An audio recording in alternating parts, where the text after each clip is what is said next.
Hello and welcome to Woman to Woman. I am your host, Anntricia Bray Smith, author, educator, and public speaker. I am the voice for those who suffer in silence.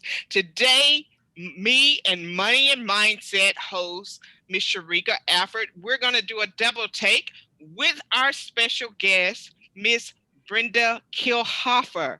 Okay, and so the topic today, we're going to be talking about beating the odds. We're going to be talking about beating the odds, guys. So go ahead, grab a seat, relax, and let's get ready to dig in today with our 2-for-1 Woman to Woman and Money and Mindset podcast.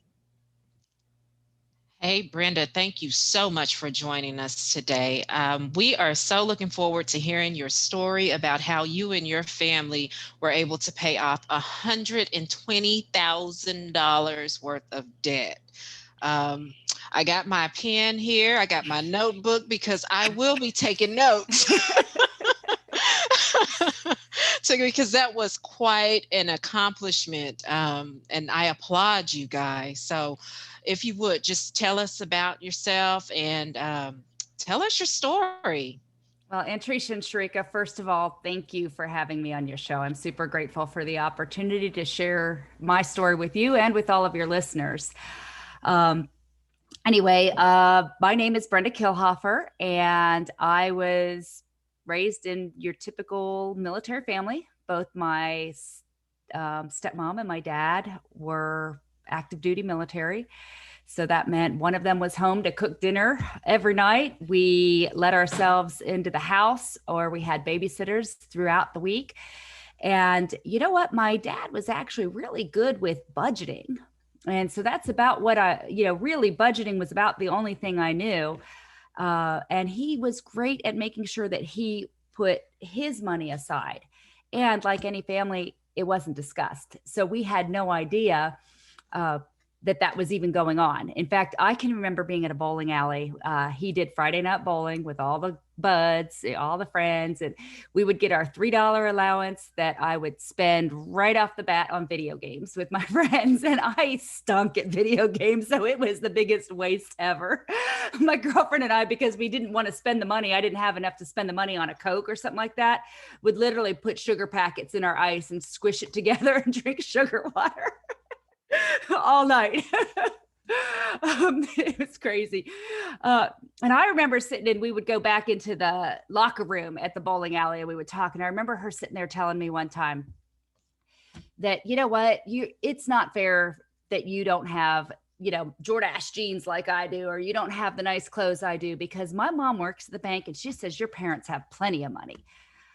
And we literally grew up feeling like we had nothing. I mean, I remember wearing red spandex pants, like not the cool kind. Spandex is cool now, but back then spandex was not cool.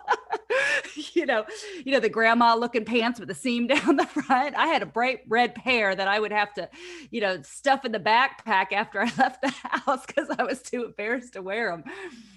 So by the time I was 17, I went into the military myself. And at that point I was like, okay, it's my money. I'm going to spend it on whatever I want.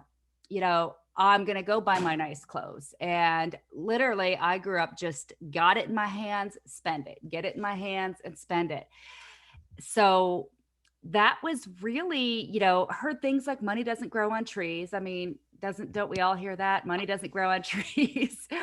And I really, truly grew up believing there was never enough. There was never enough for what we wanted. So that was a belief system I walked around with. It was not enough. Miss Brenda, I'm sitting here and I'm listening at that story and thinking about, now, when I was coming up, we really were poor. I mean, even from the infrastructure of the house, no indoor plumbing. We didn't know we were poor. We had a lot of love, and I guess that kind of covered a lot of things, and the kids that were around us, they were poor, so we really didn't know that. So to hear that, maybe you could have had a little better clothes, or you could have had a little better you know, relationship with money is Mhm. financially, and maybe if you had took those $3 instead of going to the video games, if to save it up to maybe get that pair of jeans you may have liked, that it would have uh, not have impacted leaving the house like so many of us do and say, oh, now we got our own money, and develop even poorer spending habits when it comes to our finances, because I do believe that being Mhm. raised poor, knowing that we didn't have the indoor plumbing, and the house was just a old shack of a house, I believe that that impacted me thinking back how Right. my earlier years with finances were not the healthiest, because all we could think that as soon as we got the money, Hmm. and it was more money than what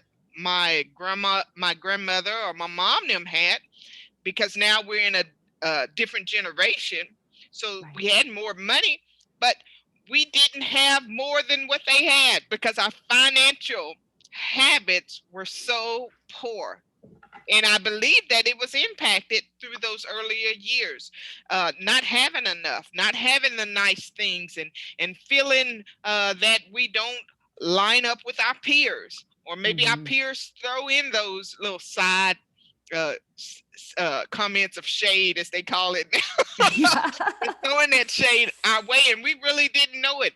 But as soon as we make a little money, we get a little money, we continue those same poor financial habits. How did that impact you, not only coming into young adulthood, moving out on your own, but also now think about being married and having a young family?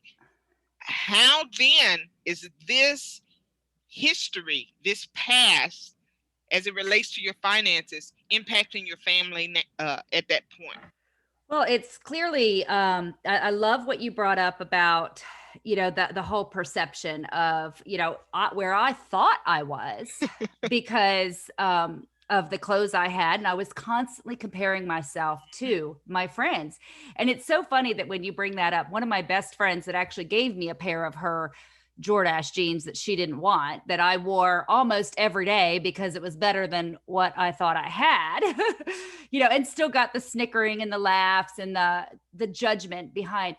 But that that started very young, where I wanted to keep up with everybody else. I wanted to be with it like everybody else. And the funny thing is she was actually probably not near as financially independent, her family, as I was. I know she lived in the apartments near the school where, and they were the ones running to, sneak a pack of cigarettes or steal a pack of cigarettes, and claim that, hey, it's for my uncle or whatever.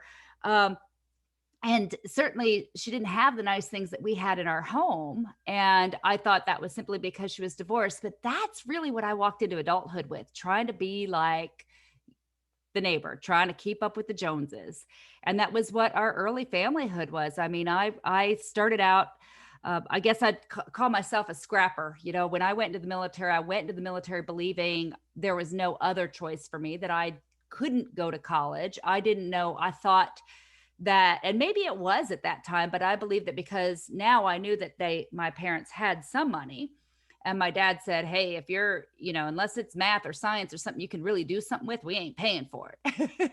So I thought, well, if they can afford it, I'm not going to get a scholarship or a loan or anything. I didn't even know that stuff existed to the degree that I should have learned. So I went to the military thinking I just had no other choice, and came out of the military, and just, I started working at 17 before going into the military at McDonald's. And every time I got that paycheck, it was go spend it. And that was how, as we started out as a family, that we were. I mean, by that time, I was making good money. I was working at CenturyLink, uh, which was a great income here. Started out as a tech and went into management, and we were still living check to check. Now, my husband, on the other hand, had a completely different upbringing, where his dad was always kind of an entrepreneur, worked hard. So when he would get his paycheck, he would put it in the bank. He would take his spending money, out for the week. He'd go get his hair cut every Friday afternoon, and that was his routine. And he owned his vehicle cash. And unfortunately, I was sort of like well, let's have a nicer vehicle, let's do that. I was the one that got it, that would say, well, let's do this. And when we first started our life together, it was sort of a his and her bills. I paid mine, he paid his, and then we had fun with whatever else was there, and when we began living together, it was, well, I paid these bills, he paid these bills, and then there was plenty left over for us to go out to dinner and do things. And we spent it. Nothing ever went into savings. Nothing went to our futures. We figured, whatever our employer was putting in was good enough. So that wasn't, and because we were making great money, we did a lot. We had quite the nice, lifestyle, and it was never enough. And for me, I think that was one of the things growing up. When I got into financial trouble, my dad always stepped in. He would help me budget. He would, from 17 on up to that point, and he would support us. So I think I grew up with, that's how you show love, is through money, right? So by giving a gift, by, doing something for someone else. And we ended up upgrading into a big, huge house, because I saw my husband looking at these big houses where he could bring his mom in. At the time, she was very sick. So we jumped right into that. And I can remember this gut feeling, as before we were even closing, thinking, we shouldn't do this.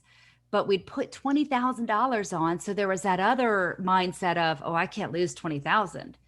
And then there was what's everybody going to think? They're going to think I'm a failure if I don't move forward, and yet I knew intuitively that it wasn't the right thing. And we still moved right on into it. And lo and behold, 2008 came and the market crashed, and we found ourselves in a lot of trouble. So, wow, you guys are living your best life. Mm-hmm. You're making good money, which, like I always say, it's not what you make, but it's what you keep. It's like absolutely. You're making good money, but you're also spending good money, having a good time as well. Share with us in the audience, what was it that caused the shift? What was the turning point? Because I know you run into the stock market crash, but the stock market. So you guys shifted. What happened that caused that shift? Well, for us, that 2008 crash, I was in real estate at the time. I had left corporate America. I really wanted to be more present with my kids, at home more often. In my corporate job, I was working, 8, 10, 12 hours plus a day away from the home. My husband was feeding my little boy dinner at night, and I wanted to be home more, and I was pregnant with our second child. And so that's what got us into real estate. And so then in 2008, when the market crashed, we had gotten into that bigger house because, really out of fear. We saw the market rising much like it is today. Like, oh, if I don't get it now, I'm not going to get it. And there was also the, so market crashed.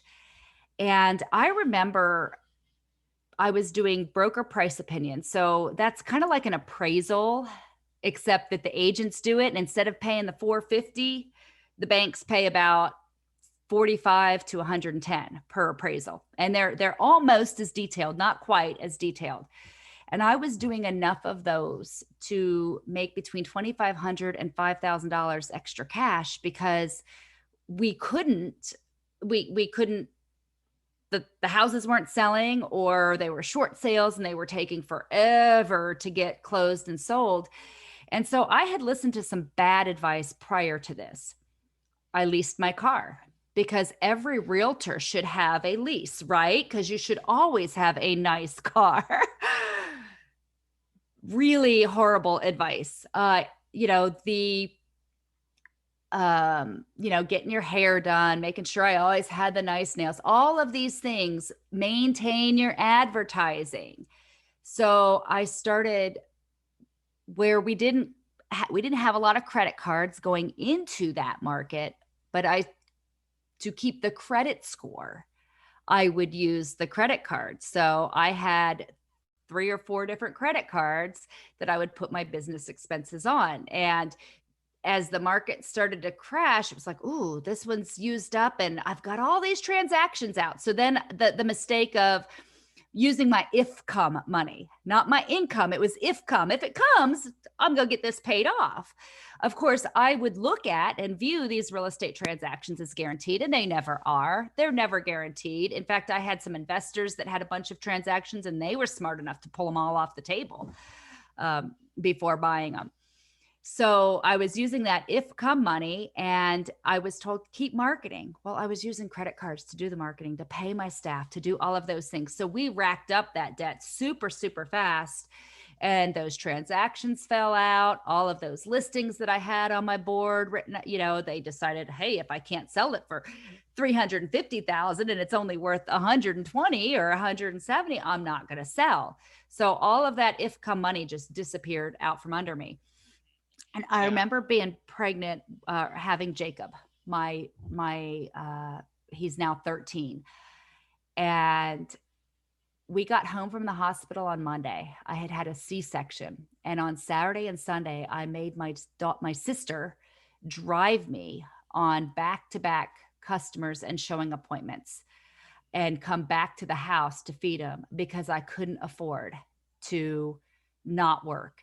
And and I was literally, my schedule was doing those broker price opinions was up until 2-3 in the morning, filling in that work, and then getting back up at 7:00, 6 or 7 to get the kids ready for school and start calling the banks to negotiate the short sales and then get out and do pictures. So, it was both a frustration and just the stress of doing that and realizing, hey, I went into real estate so that I could be with my kids, and I'm not spending any time with my kids. And that was really where kind of the breaking point for us. Yeah, I can definitely see where that would impose some big stresses, on a family, on the parent-child relationship, the spouse relationship, the career, not being able to take time for yourself. And thinking back, I think that is what woke me up several years ago, and where I said, there has to be something better to life than what I'm experiencing right now. Making good money, the demands of the job not allowing me to be there to parent my children, and having to leave the care of my children in the hands of somebody else that you may or may not be able to trust. Either way, they're not going to parent or support the child or care for the child like you necessarily would. So I gave it all up. I gave it all up. I quit the job. I started substituting in the local school system. I changed careers. I sacrificed so much. Thinking back, when our eyes come open and we look at the mess we're making, so to speak, we're really making a mess of this thing, and it all has to do with, like you mentioned, Brenda, uh, taking the advice from somebody else, or like I've said so many times, we don't know what we don't know. Sheryka always says there's choices, there's consequences for the choices that we make, and we're making these choices. When we look at that, it's the little girl with all these poverty lessons, these poverty mindsets that are making the choices for us up to this point. And Absolutely. now this grown woman is trying to break forth, and she wakes up and realizes, man, I've made a mess of this thing. How did I get here? And not only is it impacting my relationships, It's impacting my children. It's impacting my career. I'm sacrificed. I have all this stuff, which is what the world tells us that we need to have that ideal life. We have all this stuff, but then we're still not fulfilled. We're still not. So I'm assuming that at this time, when this grown woman wakes up and begins to take control of her life, that now, like me, there's debt on top of debt on top of debt. There's more month than there is money at the end of it. And now we have to undo the damage that we've taught our children up to this point. Now we have to go back and rebuild the relationship with our significant others. So the grown woman has woke up. She realizes that, hey, we're drowning. We have all this stuff, and yet we're not fulfilled. What then do you do? Well, for us, the first step, and I actually did some personal development, which is what really made me realize that, okay, this is about this image that I'm trying to measure up and be enough for everyone else. It really wasn't what I wanted. I wanted to be the mom. And it was that realization that, oh, I am so far away from what I want for me, trying to live up to everybody else's expectations just so they'll love me. And there was a moment that Rodney and I had looked at, one of the strategies to keep our house, where you file bankruptcy and then in the meantime negotiate a lower payment. And this house was 4,000 square feet. It was way too much house for us. By that time, his mom had already gone back to live with his sister, and keeping and maintaining it was a nightmare. And we walked out of there and we started fighting. And I remember my husband saying, you know what, why don't we just kill two birds with one stone? We'll just do the bankruptcy. Don't worry about keeping the house, and we'll get divorced at the same time. And that was not what either one of us wanted. It was just him lashing out in that moment. And I think that was a real wake up call. So we made the decision to go move into an apartment. We put that house on the market as a short sale. We had already short sold one of the investment properties, our prior home that we had upsized from and kept. Got that one short sold. This one, it didn't work out. We actually ended up foreclosing. So we moved the kids into the apartment before that happened. And it was really humbling. And it was one of the hardest things I ever did. And then we went and we took the car. Then the van that were leasing, actually the engine blew up because the maintainers had misdiagnosed something. So fortunately, with $2,000 and my dad helping us by co-signing the loan, we then downsized into this little Toyota Camry that was less than $11,000 and reeked of cigarette smoke. And I just remember like this feeling in the pit of my stomach of just like, I'm too good for this. Why am I here? And yet knowing it was the right thing. And it really wasn't until a couple years later, we actually, again, I had a miscarriage and my husband had to go straight to work. He couldn't be there with me, and money was making all of our choices for us. And we were introduced to a couple through all of that training that we had done, that came back to us and said, hey, I want you to check out this information. And they gave me some audios on finances that just kind of, by that time we were back in a house. The market was down. And again, my dad had helped us with that. That wasn't something we were able to do ourselves. And I remember him coming to us, and my husband and I just looked at each other and I said, we need something different. What we've been doing isn't working. This was now 7 years. I think it was 2013. So 6 years after the crash, and that debt was still hanging over our shoulder. I mean, we were getting calls from collections every day. We were having servers come to the door because we couldn't pay it. We just didn't have enough to pay our monthly bills plus that debt that we'd racked up. So we hadn't even made a dent in most of it over the course of 7, 8 years. And he gave us an audio that literally changed our lives. And I remember just thinking, gosh, that seems so easy. Why didn't anybody ever tell me this? Why don't I know this? And that's when I became really passionate, one, about making a difference for us.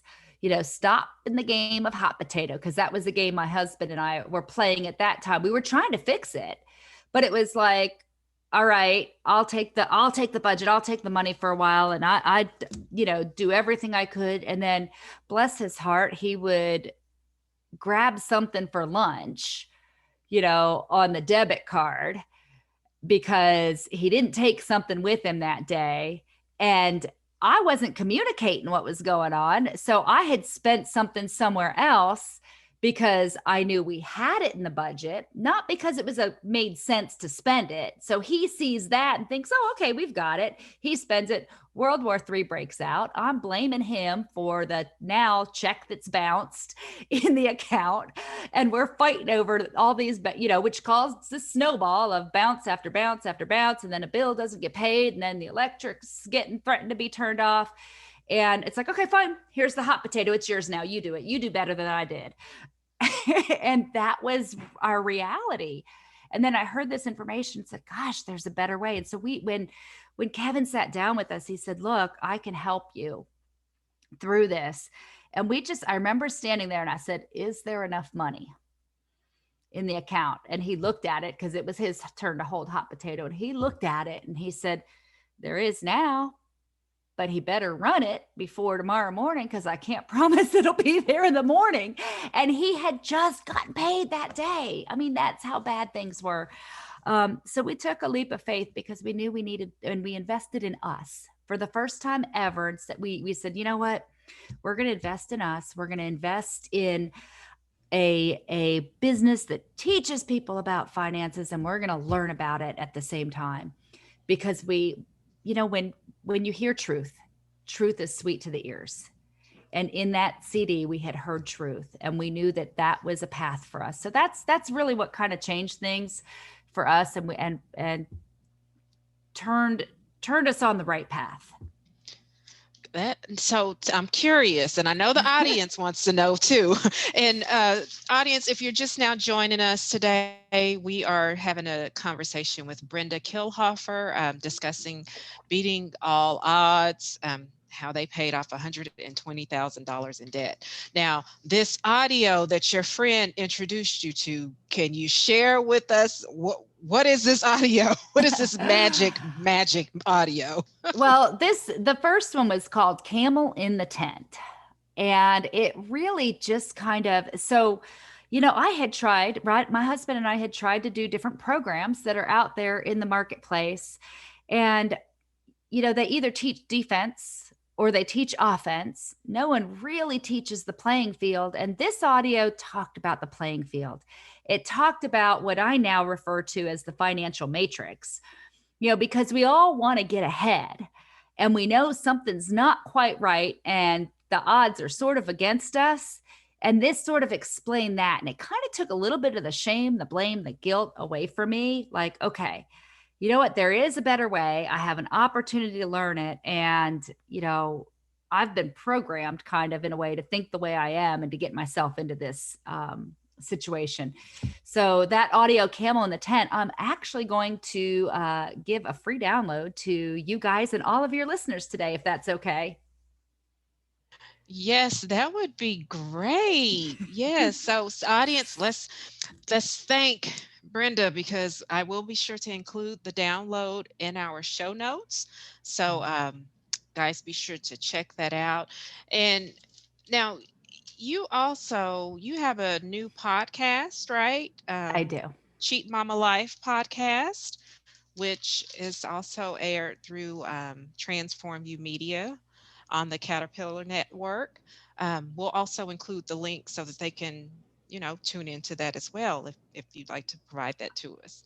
Oh, that would be awesome. I will send you that link as well to make sure that it goes in the show notes. Okay. So with all that you've been through and the success that you've had on this journey, What what would you say would be if you had to give one main piece of advice to our listeners, what would it be? I would say that the only reason that we were successful paying that debt off is because we changed our mindset. You can get instructions, you can get a roadmap to do it. And if you don't change your thinking about money, it's going to be hard to stay the course. Beans and rice, rice and beans over the long haul is hard. It's hard for anyone. For us, we joke that it was chicken and rice and that even our dog ate the chicken and rice. I mean, there are only so many ways you can make chicken and rice. And the kids remember that. And mindset was everything. In 2015, we didn't have money for Christmas. And without changing our mindset, we would have put it on credit cards or we would have not paid other bills. That year, we taught ourselves and our family a really valuable lesson, and we made pretty IOUs on the computer. And that went into the kids' stockings. And outside of what gifts maybe my dad or their godparents got them, and it wasn't a lot. It's not like I have gone and I have been part of a donation program and walked into homes and seen piles of gifts there. That didn't happen for us. And it was literally, each one got one IOU and maybe one gift. And that was different for our whole family. And for us, it was like, we're not going to be here again. We're going to make this better for our family and our lives. And yet the lesson we learned from that is so invaluable. And because it was one of our probably better holidays. It wasn't, most of the food was donated, that we had gotten donations from St. Vincent de Paul. But we were successful because we changed our mindset. We started listening to people that had what we wanted. You don't go listen to your broke neighbor about money. You don't go listen to your broke uncle about money. You get on a podcast like yours and listen to people who have been through the trenches. Maybe they may not have what you want yet, but that are a little bit further down the road than you are, and that are learning principles from people with fruit on the tree. And I put that in and shut off all other media, because all other media is designed to keep you broke. It's designed to keep you in debt. So I did we literally got rid of cable, got rid of all of those things. One, we couldn't afford them. And isn't it interesting that you walk into a home where people are broke and they got the best cell phones, they got the best, they've got every single channel on their pay-per-view and all of the different media. We got rid of all of that, which helped, that money then got to go against debt. It wasn't a need. And we started to change our mindset, listening to podcasts and listening to audios like Camel in the Tent day in and day out. When I got to hear people celebrate selling a car they couldn't afford the payments on and turning around and buying a $5,000, $6,000 clunker and running the wheels off of that, regardless of how that looked. And that was my Toyota. I can remember making my husband because I was still doing real estate, I made him put the two hubcaps on the passenger side. And he would laugh at me at how stupid it looked. I'm like, yeah, but my client's getting on the passenger side. They don't see the driver's side. Leave them there. And it just not being tied to what it looked like, and that's changing yourself too. Mindset is everything. And when you start to shift what you believe, you can start to really make fast, rapid changes in your life. Absolutely. Well, Miss Brenda, we appreciate you sharing that. It's so many nuggets dripped inside of uh, each element of the story that you've shared with us today. Um, and, we all can relate in some way or another, whether it's in the beginning, whether it's somewhere in the middle, or moving into our greatness here toward the latter part of our story, we can all relate to that some way or another, looking at the different dynamics of our family. Now, here we are. We've been through 2020, which for some people was overwhelming. Moved right on into 2021, where so many are still feeling the heat and the pressures, and they're looking for solutions. They're looking for, how do I dig myself out of this? And it's not going to happen overnight. You've shared with us over a period of time how we've gotten ourselves into things, and how we begin to now shift the mindset and move toward a better future. It's not going to happen overnight. And so, for some of our listeners who are still in the thick of it, in the early processes of, maybe now they're just realizing my mindset needs to change. That's the key. I've did everything else, but yet my mindset, it's my mindset. And once we get that, we are so much better. And so that is so important. What kind of encouragement can you give that young lady or that young man listening today, here as we're on this 2-for-1 on the Woman to Woman and the Money and Mindset podcast? Uh, what kind of last words of encouragement can you leave for our listeners who are Well, still in the thick of it? when I look back, that crash in 2008 was the greatest gift I ever received. So, because that was the catalyst for change for me. So, the first thing I would encourage anyone out there who's realizing I'm not where I want to be, or I need to make a change: gratitude. Be grateful for this time, this opportunity right now, that you have, that to recognize that this isn't the way you want things to be from here forward. Reframe 2020 and 2021 from being the worst year of your life, the hardest thing, to being a gift that, one, made you realize that this isn't where you want to be. And then go find a mentor. Find a mentor who is on the path that you want to be, and ask that mentor what your first step should be. And do whatever that mentor, what you want to mentor, and then be hungry, hungry, and be teachable. If that mentor says, go read this book, you go get that book immediately. No excuses. No, I can't afford it. The mentor knows that you don't. If you're getting help for money, the mentor knows that you don't have that money. And the mentor also knows that that book, or whatever that mentor is telling you to do, has the opportunity to change your life. So be the hungriest student in the room everywhere you are, and do what that mentor asks you to do. Read that book, read it as fast as you can, and follow up. And go grab the next one, and invest in you, invest in the 6 inches between your ears, because that's the biggest investment that you will ever make. And as you shift that, as you start to change your thinking and your habits each and every day, no, it's not overnight.